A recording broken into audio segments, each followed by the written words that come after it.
Chapter 11 thermochemistry का chapter है। और थर्मोकेमिस्ट्री जो है it is the branch of thermodynamics that deals with heats of chemical reactions.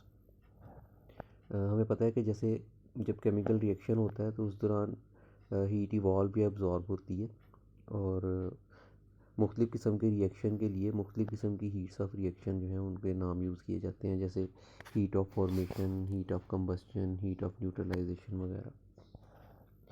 Heat of reaction को enthalpy change of reaction भी कहा जाता है, enthalpy change of reaction.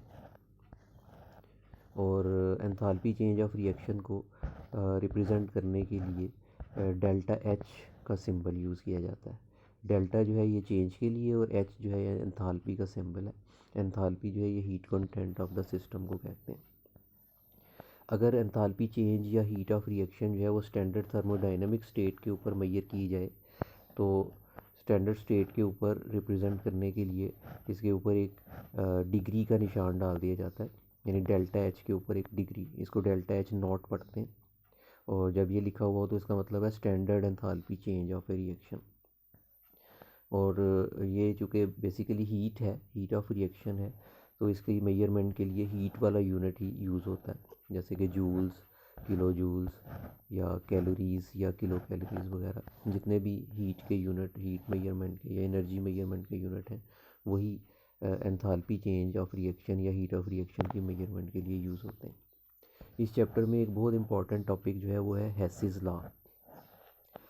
हेसिस law जो है ये इस लिहाज से बड़ा इम्पॉर्टेंट है कि इसको हम उस वक़्त यूटिलाइज़ करते हैं कि जब आप किसी रिएक्शन की हीट को प्रैक्टिकली मेजर ना कर सकते हों, किसी स्टेप की heat of reaction practically calorimeter के ज़रिए मेजर ना हो सकती हो, तो वहाँ पर हम इस हेसिस लॉ को यूज़ करते हैं। इसकी एप्लीकेशन हम बाद में डिटेल से देखेंगे।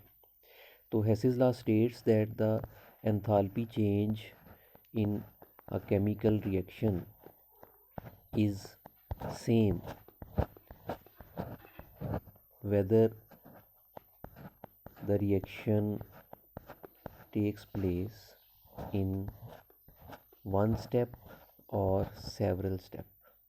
यानी अगर आप किसी रिएक्शन को दो रूट्स में करें, एक रूट जो है वो सिंगल स्टेप पर मुश्तमिल हो और उसी रिएक्शन के लिए एक अल्टरनेटिव रूट हो जो कि मल्टीपल स्टेप्स पर मुश्तमिल हो, तो हेसिस लॉ के मुताबिक जो सिंगल रूट की एंथैल्पी चेंज होगी वो उस मल्टीपल रूट की तमाम स्टेप्स की जो एंथैल्पी चेंजेस होंगी उनके सम के इक्वल होगी। अगर इनिशियल और फाइनल स्टेट सेम है तो हाँ आप एक स्टेप में वो इनिशियल से फाइनल में पहुँचें या सेवरल स्टेप्स में पहुँचें, there will be same change in enthalpy.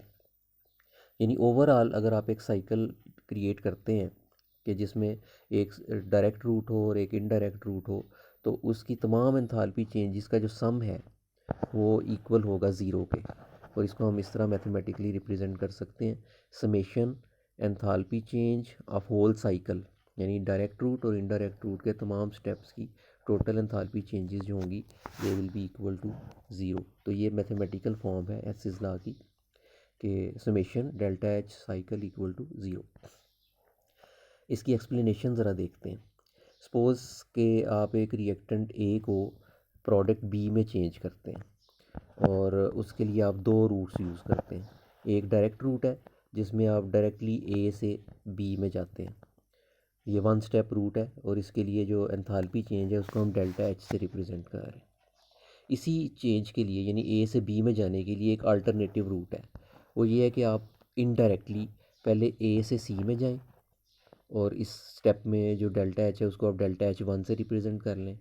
फिर सी को आप चेंज करें डी में और इस स्टेप की डेल्टा एच को आप डेल्टा एच टू से रिप्रेजेंट करें, और फिर डी से फाइनली आप बी में चेंज हों और बी में कन्वर्ट हों और इस स्टेप की डेल्टा एच को आप डेल्टा एच थ्री से रिप्रेजेंट करें। यानी एक ही काम हुआ है, ए से बी में कन्वर्जन हुई है, दो मुख्तलिफ तरीक़ों से हुई है।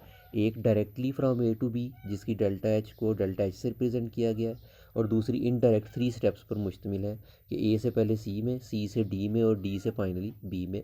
और इन तमाम स्टेप्स की, तीनों स्टेप्स की जो एंथैल्पी चेंजेस हैं उनको delta H one, delta H two और डेल्टा एच थ्री से रिप्रेजेंट किया। तो हेसिस लॉ के मुताबिक जो सिंगल स्टेप की एंथैल्पी चेंज है यानी delta H, that will be equal to the sum of the all enthalpy changes of all the steps of alternating or indirect route, यानी delta H will be equal to delta H1 plus delta H2 plus delta H3।